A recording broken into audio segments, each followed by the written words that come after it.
My name is Christian Dragna.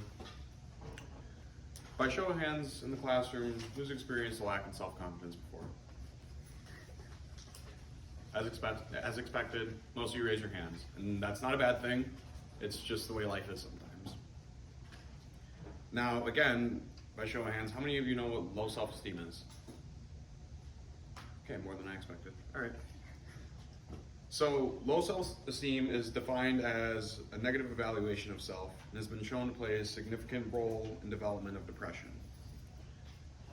This quote was taken from a study done by Cambridge University, and with low self-esteem, that leads down many horrible roads, dealing with depression, anxiety, eating disorders, which is all a lot of what we're going to talk about today, but that really begs the question of what does low self-esteem present as an obstacle in every day-to-day life for a person. So today I'd like to discuss the symptoms in low self-esteem, blaming yourself when things go wrong, and how low self-esteem can predict anxiety or depression. So the reason for low self-esteem and why it's become such a big problem is because of the symptoms that people occur from low self-esteem.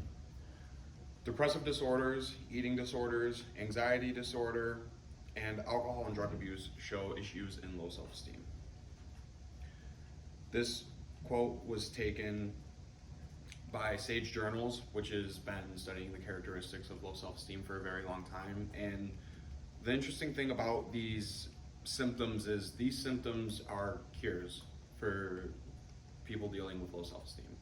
This is because whether it be you do have an eating disorder or you do have a drug or an alcohol problem, those substances and that disorder of eating an absurd amount of food is the only way that makes you feel comfortable with your insecurity, which is a very alarming and a very scary thing to think for people that suffer with low self-esteem issues. Which leads me to my next point of blaming yourself. Blaming yourself with whatever insecurity that you have is not the route to go with low self-esteem. By you blaming yourself, this allows yourself to convince yourself that you do have a problem. And it's okay to admit sometimes. However, in the case of low self-esteem, they can lead to much more traumatic issues in life. The low self-esteem group has significantly higher sources on depression, anxiety, and hormonal external locus of control, with health beliefs lost. So with health values lost and a bunch of other significant variables that are going into effect with low self-esteem, with all those being misconstrued with blaming yourself and just trying to figure out how to control those feelings and how to not use your symptoms as cure mechanisms to help your brain realize like, oh, there's not something wrong with me. I can push through this if I just keep eating a little bit more, like that makes me feel happier. If I drink a little bit more, that makes me feel happier. These cures are actually just killing these people even more, which is a horrible, horrible thing. Which then leads me to my next topic of how it can predict anxiety or depression.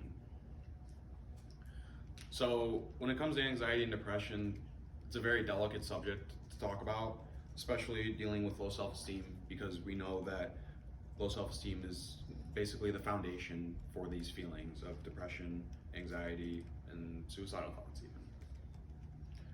So as much as we want to help change the feelings of low self-esteem and all the characteristics that it brings to everyday life, problem is we really can't measure it. We can't put a number on it at all with measuring how low self-esteem is, because if you take a poll of a certain amount of people that suffer from issues of low self-esteem, well, is that person really just like eating a lot of food, but he's the happiest person ever? Or does he eat a lot of food because he has an insecurity of himself or herself?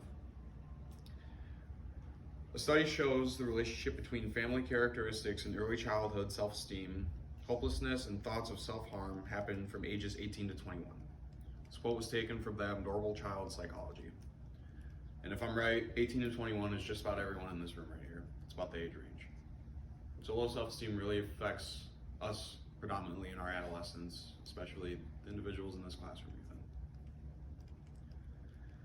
Another quote taken from the Journal of Adolescence states that the levels at the global self-esteem significantly predict problems of eating, suicide, and multiple health issues. Again, it's very difficult to put a number on who deals with low self-esteem and why those issues are present in everyday life. Whether that be your family that causes these problems, whether that be the group of people that you hang out around, or whether that be the people that you admire most that have put you down and now you have self-esteem issues. In conclusion, I hope you all realize that low self-esteem is not an issue that should be taken very lightly. It is actually a very significant issue in society today that is very underlooked by, it's masked by certain characteristics and different types of symptoms. I hope that you all realize that the symptoms of low self-esteem are not just a joke and pay close attention to them because that may be someone you know or love. And that blaming yourself when things are going wrong is not okay, and there's always another way out instead of getting yourself into these horrible bad habits. And that how it can predict anxiety and depression is very real and can really affect your household and affect your everyday life. Thank you.